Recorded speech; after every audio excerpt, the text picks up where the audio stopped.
যে ভাগবত কথা রামনবমী উপলক্ষে গতকাল অধিবাসের মধ্য দিয়ে শুরু হয়েছে। এখানে আমাদের অনেক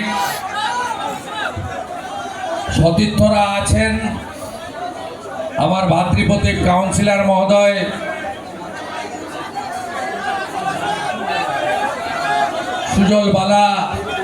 সুজন বালা আমাদের সমগ্র আয়োজনের দায়িত্বে, ও ভাই আমার পূর্ব পরিচিত।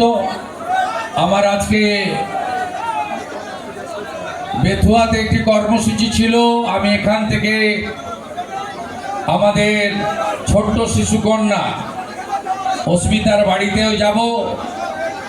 তাই বীরনগরের এই ধর্মীয় অনুষ্ঠানে রামনবমীর প্রাক্কালে আসতে পেরে অত্যন্ত খুশি। আমাদের যিনি ভাগবত কথা করবেন প্রভু আছেন, তাকে প্রণাম জানাই।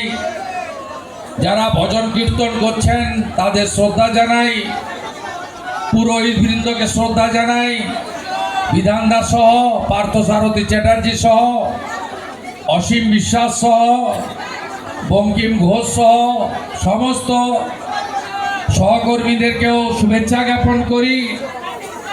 গতকাল এখানে অধিবাস হয়েছে এবং গতকাল দিনটি আমাদের সমগ্র হিন্দু সমাজের কাছে এটি পবিত্র দিন ছিল, হিন্দু নববর্ষ।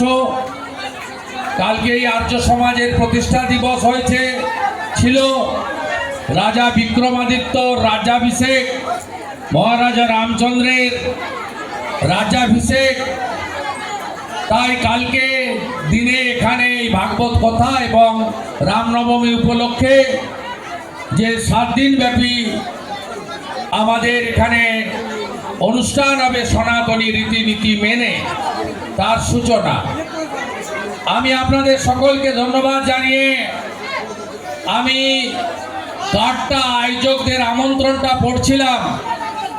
তারা বলছিলেন যে যেভাবে সনাতন ধর্ম সনাতনীদের উপরে আঘাত এসে পড়ছে, যেভাবে ধর্মাচরণের ক্ষেত্রে আমাদের অধিকার লঙ্ঘিত হচ্ছে,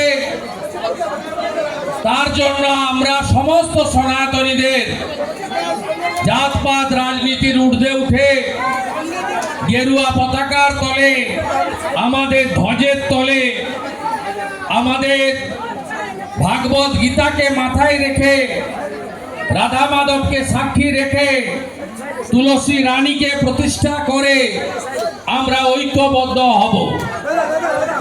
আপনারা জানেন এখান থেকে কিছু দূরে 132 ফুট উঁচু মা দুর্গার মূর্তি তৈরি হওয়া সত্ত্বেও পূজা করার অনুমতি পাওয়া যায়নি। এই ভারতবর্ষকে হিন্দুস্তান বলা হয়। 1947 সালে দ্বিজাতি তত্ত্বে দেশ বিভক্ত হয়েছিল, পাকিস্তান তৈরি হয়েছিল। একটা নির্দিষ্ট ধর্মের লোকেরা সেখানে যাবেন, আর আমরা যারা হিন্দুস্তানি ভারতীয়, আমাদের জন্য ছিল ভারতবর্ষ। এবং এই নদিয়া জেলা একটা বড় অংশ। ভারত মুক্তি 15ই আগস্ট হয়নি, 17ই আগস্ট হয়েছিল।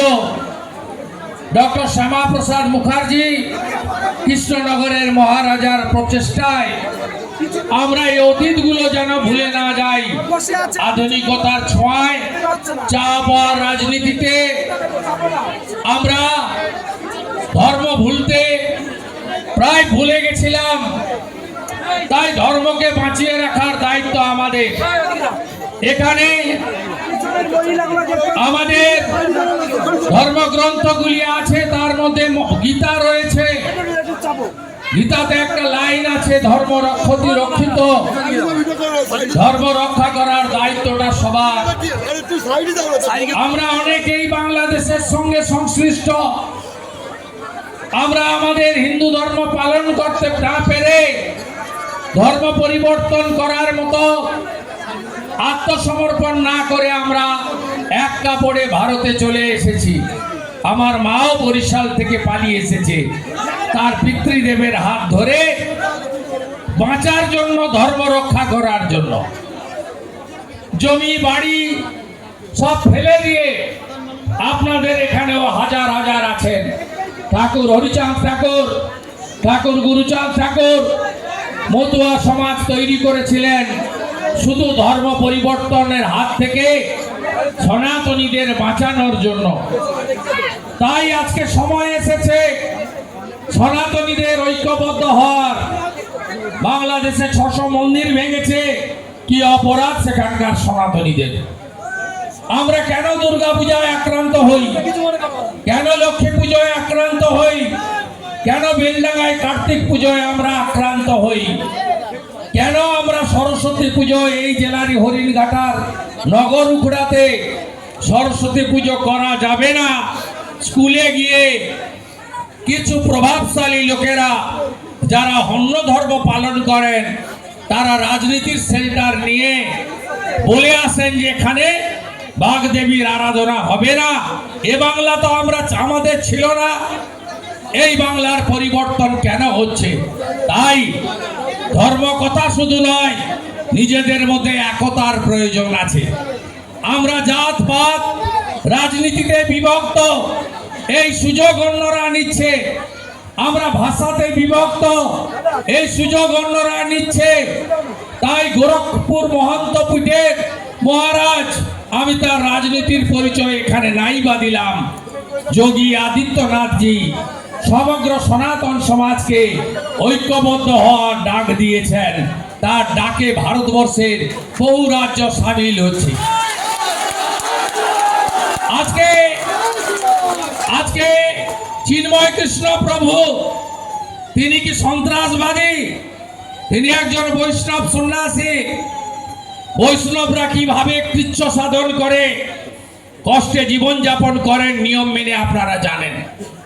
তারা অন্ন গ্রহণ করেন না, প্রসাদ গ্রহণ করেন রাধা মাধবকে উৎসর্গ করার পরে। তাদের শৃঙ্খলিত জীবন, কৃচ্ছ সাধনের জীবন। একটাই অপরাধ ছিল মুন্ডিত মস্তক, মাথায় শিখা, গেরুয়া বসন পরা, ধুতি পরা এই সন্ন্যাসীর। তিনি আমরা নানা জাতে বিভক্ত ছিলাম, ব্রাহ্মণ, ভূমিহার, রাজপুত, লালা, কেউ তফসিলি সমাজ, কেউ আমরা তিলি, তেলি, কামার, কুমোর, লোহার, কত রকম ভাবে বিভক্ত। তিনি সমগ্র হিন্দু সমাজকে এক করতে চেয়েছিলেন। কেউ বৈষ্ণব, কেউ গৌড়িয়া মঠ, কেউ রামকৃষ্ণ মঠ ও মিশন, কেউ ঠাকুর অনুকূল চন্দ্র, কেউ বাবা লোকনাথ ব্রহ্মচারী, কেউ ইস্কন, কেউ ভারত সেবাশ্রম সংঘ, কেউ আর্য সমাজ। কত ভাগে আমরা বিভক্ত, সবাইকে এক করতে চেয়েছিলেন তিনি। তাকে বিনা কারণে আজকে মাসের পর মাস বাংলাদেশের জেলে কাটাতে হচ্ছে। তিনি অনশন করছেন, তার জীবন সংশয়। আমরা সনাতনীরা তার জন্য প্রার্থনা করব না। আমরা আমাদের গৌরাঙ্গর কাছে, গৌর নিতাইয়ের কাছে, রাধা মাধবের কাছে, তুলসী মাতার কাছে আমরা প্রার্থনা করব না, হে প্রভু আমাদের এই বীর সন্ন্যাসীকে তাড়াতাড়ি সুস্থ অবস্থায় মুক্তি দাও। যদি ভাবেন আমার তো বাড়ি কিছু হয়নি, কাল যাহা মোথা বাড়ি, আগামীকাল তাহা তোমার বাড়ি। এ হিন্দু তুমি জাগো। মোথা বাড়িতে বেছে বেছে হিন্দু দোকান পুড়িয়েছে, নৌকাতে আগুন লাগিয়েছে পানের বরজে। আপনি যদি না জাগেন কবে জাগবেন? আমি অনেক বড় মন্ত্রী ছিলাম, অনেক ক্ষমতা ছিল, সব ফেলে দিয়ে এসেছি এই তুষ্টিকরণের বিরুদ্ধে, তোষণের বিরুদ্ধে, আমার সনাতনীদের রক্ষা করার জন্য। আপনি কি কিছু ভাতার জন্য অথবা সুস্থভাবে বেঁচে থাকার জন্য গুন্ডাদের ভয়ে রাম মন্দির উদ্বোধন হবে, কলকাতাতে পার্সার কাছে সম্প্রীতির মিছিল হবে, 492 বছর পরে রাম মন্দির আমরা পেয়েছি, রাজনীতির কোনো কথা নয়, এটাই ধ্রুব সত্য। নরেন্দ্র মোদীজি প্রধানমন্ত্রী না থাকলে কোনদিন রাম মন্দির আমরা পেতাম না। 1,70,000 হিন্দু প্রাণ দিয়েছে রাম মন্দিরের জন্য।